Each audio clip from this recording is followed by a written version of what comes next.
सभी प्रकार की कामनाएं सिद्ध होती है। तो आइए सुनते हैं महालक्ष्मी व्रत की कथा। तो बोलिए प्रेम से माता लक्ष्मी की जय, सर्व देवी देवता की जय। एक समय महर्षि श्री वेद व्यास जी हस्तिनापुर पधारे। उनका आगमन सुनकर महाराज धृतराष्ट्र उनको आदर सहित राजमहल में ले गए। स्वर्ण सिंहासन पर विराजमान कर चरणोदक ले उनका पूजन किया। श्री व्यास जी से माता कुंती तथा गांधारी ने हाथ जोड़कर प्रश्न किया कि हे महामुने, आप त्रिकालदर्शी हैं, अतः आपसे हमारी प्रार्थना है कि आप हमको कोई ऐसा सरल व्रत तथा पूजन बतलाइए जिससे हमारा राज्य लक्ष्मी, सुख संपत्ति, पुत्र पौत्र आदि व परिवार सुखी रहे। इतना सुनकर श्री वेद व्यास जी कहने लगे, हम एक ऐसे व्रत का वर्णन करते हैं जिससे सदा लक्ष्मी जी का निवास होकर सुख समृद्धि की वृद्धि होती है। यह श्री महालक्ष्मी जी का व्रत है जिसे प्रतिवर्ष आश्विन कृष्ण अष्टमी को विधिवत किया जाता है। तब कहा कि हे महामुने, इस व्रत की विधि हमें विस्तार पूर्वक बतलाने की कृपा करे। तब व्यास जी बोले कि हे देवी, यह व्रत भाद्रपद शुक्ल अष्टमी से प्रारंभ किया जाता है। इस दिन स्नान करके 16 सूत के धागों का डोरा बनाए, उसमें 16 गांठ लगाए, हल्दी से पीला करे और प्रतिदिन 16 दूब व 16 गेहूं डोरे को चढ़ाएं और आश्विन यानी कि कुआर कृष्ण की अष्टमी के दिन उपवास रखकर मिट्टी के हाथी पर श्री लक्ष्मी जी की प्रतिमा स्थापित कर विधिवत पूजन करें। इस प्रकार श्रद्धा भक्ति सहित महालक्ष्मी जी का व्रत पूजन करने से आप लोगों की राज्य लक्ष्मी सदा अभिवृद्धि होती रहेगी। इस प्रकार व्रत का विधान बतलाकर श्री वेद व्यास जी अपने आश्रम की ओर प्रस्थान कर गए। इधर समय के अनुसार भाद्रपद शुक्ल अष्टमी से गांधारी तथा कुंती अपने अपने महलों में नगर की स्त्रियों सहित व्रत का आरंभ करने लगी। इस प्रकार 15 दिन बीत गए। 16वें दिन आश्विन कृष्ण अष्टमी के दिन गांधारी ने नगर की सभी प्रतिष्ठित महिलाओं को पूजन के लिए अपने महल में बुलवा लिया। माता कुंती के यहाँ कोई भी महिला पूजन के लिए नहीं आई। साथ ही माता कुंती को भी गांधारी ने नहीं बुलाया। ऐसा करने से माता कुंती ने अपना बड़ा अपमान समझा। उन्होंने पूजन की कोई तैयारी नहीं की और उदास होकर बैठ गए।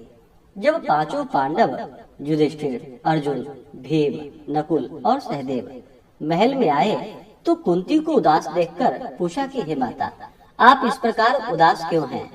आपने पूजन की तैयारी क्यों नहीं की? तब माता कुंती ने कहा कि हे पुत्र, आज महालक्ष्मी जी का व्रत का उत्सव गांधारी के महल में मनाया जा रहा है। उन्होंने नगर की समस्त महिलाओं को बुला लिया है और उनके 100 पुत्रों ने मिट्टी का एक विशाल हाथी बनाया है, जिस कारण सभी महिलाएं उस बड़े हाथी का पूजन करने के लिए गांधारी के यहाँ चली गई, लेकिन मेरे यहाँ नहीं आई। यह सुनकर अर्जुन ने कहा कि हे माता, आप पूजन की तैयारी करें और नगर में बुलावा लगवा दे कि हमारे यहाँ स्वर्ग के ऐरावत हाथी की पूजा होगी। इधर माता कुंती ने नगर में ढिंढोरा पिटवा दिया और पूजा की विशाल तैयारी होने लगी। उधर अर्जुन ने स्वर्ग से ऐरावत हाथी को बुलवा लिया। इधर सारे नगर में शोर मच गया कि कुंती के महल में स्वर्ग से इंद्र का ऐरावत हाथी पृथ्वी पर उतार कर पूजा जाएगा। समाचार को सुनकर नगर के सभी नर नारी, बालक एवं वृद्धों की भीड़ एकत्रित होने लगी। उधर गांधारी के महल में हलचल मच गई। वहां एकत्र हुई सभी महिलाएं अपनी अपनी थालियां लेकर कुंती के महल की ओर जाने लगी। देखते ही देखते कुंती का सारा महल ठसाठस भर गया। माता कुंती ने ऐरावत को खड़ा करने हेतु अनेक रंगों के चौक पुरवाकर नवीन रेशमी वस्त्र बिछवा दिए। नगरवासी स्वागत की तैयारी में फूल माला, अबीर, गुलाल, केसर हाथों में लिए पंक्तिबद्ध होकर खड़े थे। जब स्वर्ग से ऐरावत हाथी पृथ्वी पर उतरने लगा तो उसके आभूषणों की ध्वनि गूंजने लगी। ऐरावत के दर्शन होते ही जय जयकार के नारे लगने लगे। सायंकाल के समय इंद्र का भेजा हुआ हाथी ऐरावत माता कुंती के भवन के चौका में उतर आया। तब सब नारियों ने पुष्पमाला, अबीर, गुलाल, केसर आदि सुगंधित पदार्थ चढ़ाकर उसका स्वागत किया। राज पुरोहित द्वारा ऐरावत पर महालक्ष्मी जी की मूर्ति स्थापित करके वेद मंत्रोच्चारण द्वारा पूजन किया गया। नगर वासियों ने भी महालक्ष्मी पूजा की। फिर अनेक प्रकार के पकवान लेकर ऐरावत को खिलाया और यमुना का जल उसे पिलाया। फिर राज पुरोहितों द्वारा स्वस्ति वाचन करके महिलाओं द्वारा महालक्ष्मी का पूजन कराया गया। इसके बाद 16 गांठों वाला डोरा लक्ष्मी जी को चढ़ाकर अपने अपने हाथों में बांध लिया। ब्राह्मणों को भोजन कराया गया। दक्षिणा के रूप में स्वर्ण आभूषण, वस्त्र आदि दिए गए। तत्पश्चात महिलाओं ने मिलकर मधुर संगीत, लहरियों के साथ भजन कीर्तन कर संपूर्ण रात्रि जागरण कर महालक्ष्मी व्रत का जागरण किया। और फिर दूसरे दिन प्रातः राज्य पुरोहित द्वारा वेद मंत्रोच्चारण के साथ जलाशय में महालक्ष्मी जी की मूर्ति का विसर्जन किया गया। फिर ऐरावत को विदा कर इंद्रलोक को भेजा गया। इस प्रकार जो स्त्रियां श्री महालक्ष्मी जी का विधि पूर्वक व्रत एवं पूजन करती हैं, उनके घर धन धान्य से पूर्ण रहते हैं तथा उनके घर में महालक्ष्मी जी का सदा निवास रहता है। इस हेतु महालक्ष्मी जी की यह स्तुति अवश्य करनी चाहिए। महालक्ष्मी नमस्तुभ्यम, नमस्तुभ्यम सुरेश्वरी, हरि प्रिये नमस्तुभ्यम, नमस्तुभ्यम दयानिधे।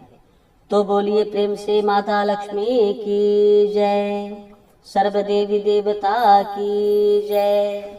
इसी प्रकार से जो भी भक्त सच्ची श्रद्धा के साथ, नियम और निष्ठा के साथ भाद्रपद मास शुक्ल पक्ष की अष्टमी से लेकर के आश्विन मास कृष्ण पक्ष की अष्टमी तक 16 दिनों तक माता लक्ष्मी की प्रसन्नता के लिए व्रत को धारण करती हैं।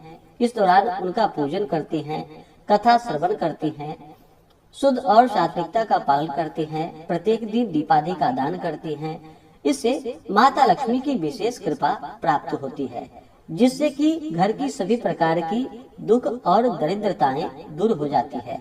घर में सुख समृद्धि का आगमन होता है और माता लक्ष्मी जी की कृपा से सभी प्रकार के मनोरथ की सिद्धि होती है। तो आशा करता हूँ कि यह जानकारी आपको अच्छा लगा हो।